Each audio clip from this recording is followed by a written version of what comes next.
Now, peers have been told that tighter rules on the use of airborne drones are to be brought in next year. Near-miss incidents involving aircraft and drones are monitored by the UK Air Prox Board. There were 70 Air Prox reports involving drones coming too close to aircraft over the UK in 2016, more than double the number in 2015. Following the public consultation on this in July, I can confirm that the Government does intend to bring forward legislation with regards to drones. As set out by my predecessor, we hope to bring legislation forward as soon as possible next year, including an amendment to the Air Navigation Order 2016. I will be setting out further details on the content and timing of this legislation in the coming weeks. My Lords, there are hundreds of thousands of drones now in operation, and there were over 50 near misses reported this year alone on aircraft.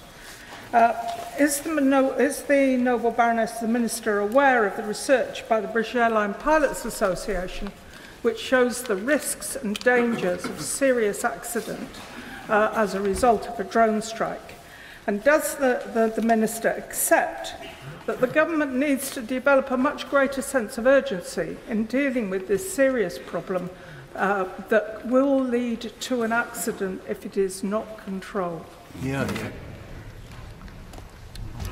My Lords, I am indeed aware of the evidence put forward by BALPA on the danger of drones that they can cause to aircraft and helicopters.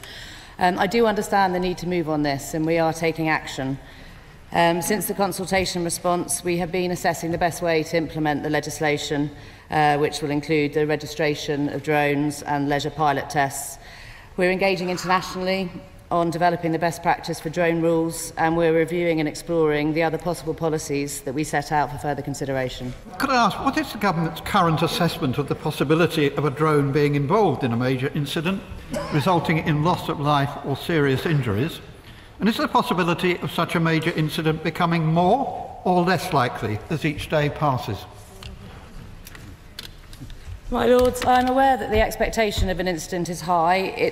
Of course, there hasn't been a significant incident yet, but obviously more drones are being sold every day, and so we are very clear on the need to take action on this.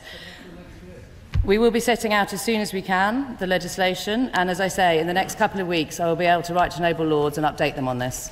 Who is going to catch the perpetrators of people flying drones illegally, and what are they going to do about it? And what kind of penalties could there be? But there's so many flying around today, who's going to identify them and catch them?